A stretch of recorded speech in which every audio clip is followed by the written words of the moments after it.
Bienvenidos, semana 6, área matemáticas, refuerzo de la primera etapa, segundo quimestre. Iniciamos con la clasificación de los triángulos. Un triángulo es una figura geométrica que se forma al unir tres segmentos. Sus elementos son los lados, los ángulos y los vértices. Se clasifican, según sus lados, en equilátero, triángulo con tres lados iguales; isósceles, triángulo que tiene dos lados iguales y uno desigual; escaleno, sus tres lados tienen medidas diferentes. Por sus ángulos, se clasifican en acutángulo, que tiene tres ángulos agudos menores de 90 grados. El rectángulo, que tiene un ángulo recto, y el obtusángulo, que tiene un ángulo obtuso. Los cuadriláteros. El cuadrilátero es una figura geométrica que se forma al colocar cuatro segmentos de recta, uno a continuación de otro. Se clasifican en paralelogramos y no paralelogramos. Los paralelogramos tienen los cuatro lados paralelos de 2 a 2.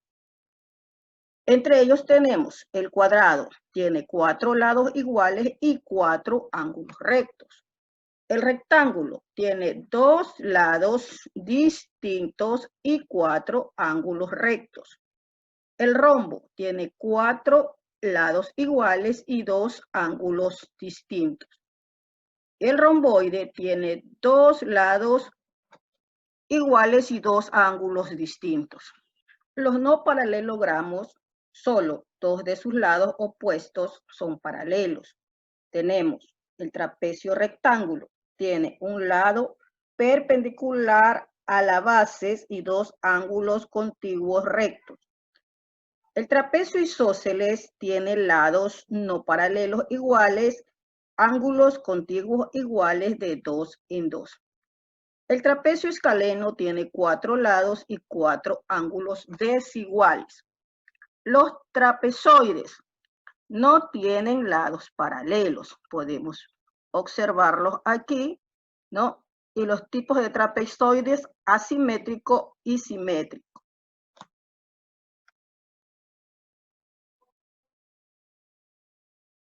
Cálculos de perímetro, de triángulo y de cuadrilátero. El perímetro de un triángulo se obtiene al sumar las medidas de sus lados. La fórmula es P igual a más B y más C. Podemos observar aquí las medidas de los lados. Entonces sumamos 8 más 8 y más 6, que es igual a 22 centímetros. El perímetro de los cuadriláteros utiliza la siguiente fórmula: A más B más C y más D, la suma de las medidas de sus lados, donde sumamos 7 más 4 más 7 y más 15, que es igual a 33 centímetros. Ahora pasamos al tema de las fracciones. ¿Qué es una fracción? Es un número que se obtiene de dividir un entero en partes iguales. Los números fraccionarios o fracciones sirven para representar la división equitativa que se ha realizado a una unidad. Tenemos aquí la representación gráfica. Tenemos una unidad dividida en 5 partes. Se han tomado 4 y representa 4/5.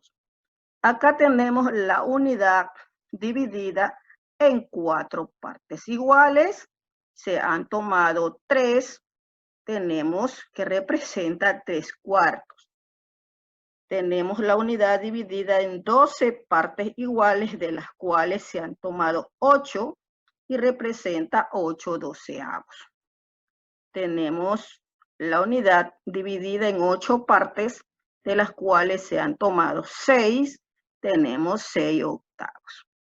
Los elementos de una fracción son el numerador, es la parte que se toma del entero, la raya de fracción que nos indica la división, y el denominador, que es la parte en que se divide el entero.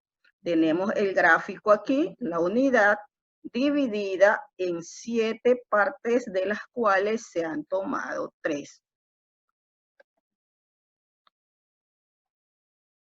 ¿Cómo se leen las fracciones? El número que está en el numerador se lee igual. Si es 1, se lee 1, si es 2, se lee 2, si es 3, se lee 3. No si el denominador, cuando va de 2 al 10, tiene un nombre específico, y cuando es mayor que 10 se le agrega al número la terminación avos. Tenemos aquí la representación, un medio.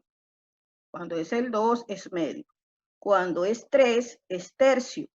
Cuando es 4 es cuarto. Cuando es 5 es quinto. Cuando es 6 es sexto. Cuando es 7 es séptimo. Cuando es 8 es octavo. Cuando es 9 es noveno. Y cuando es 10 es décimo. Después de que pasamos al número 11, será onceavos, doceavos, treceavos, catorceavos, y así sucesivamente.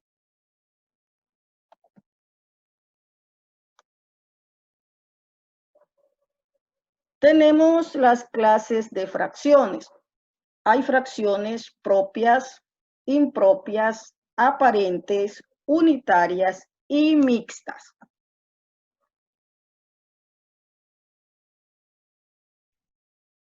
Una fracción es propia cuando el numerador es menor que en el denominador. Tenemos el ejemplo, 4/8. El 4 es menor que el 8.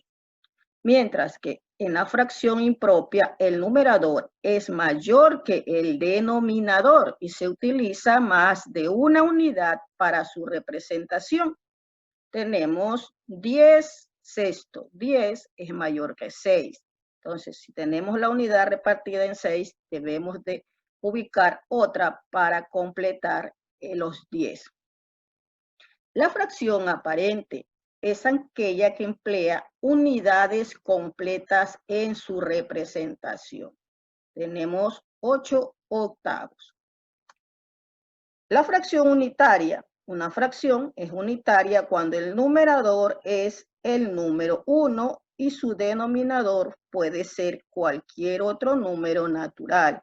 Tenemos ejemplos, 1/6, 1/8. Son fracciones unitarias. Fracción mixta es aquella que está formada por un número entero y una cantidad fraccionaria. La fracción mixta se relaciona con la fracción impropia. Tenemos una fracción impropia, 11/8, y la fracción mixta representa 1/3/8. 9/4, que es igual a 2/1/4.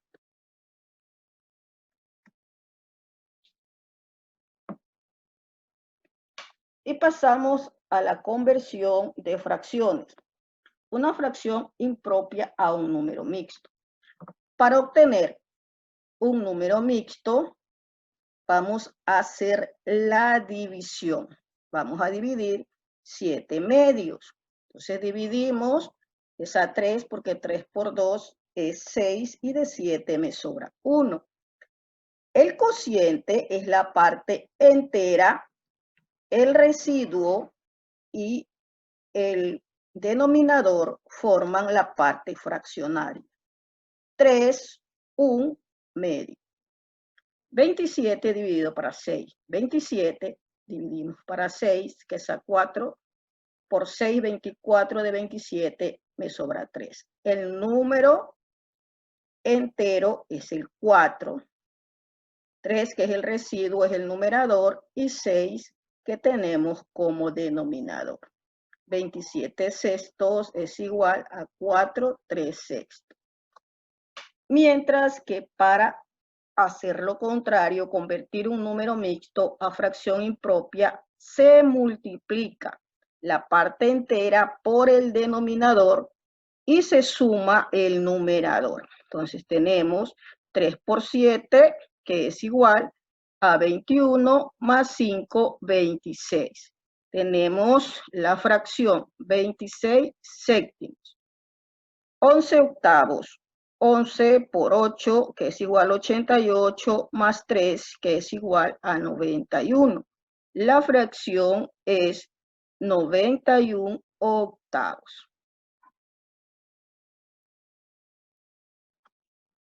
Unidades de tiempo. Para medir el tiempo usamos unidades diferentes, según el intervalo, que puede ser corto, largo o muy largo. Para periodos de tiempo superiores a un año utilizamos el lustro, la década, el siglo y el milenio. Cuando hablamos de periodos cortos hablamos de segundos, minutos, horas, días.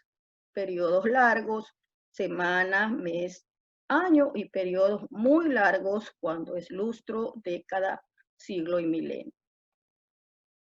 Un milenio tiene 1000 años, un siglo 100 años, una década 10 años y un lustro 5 años.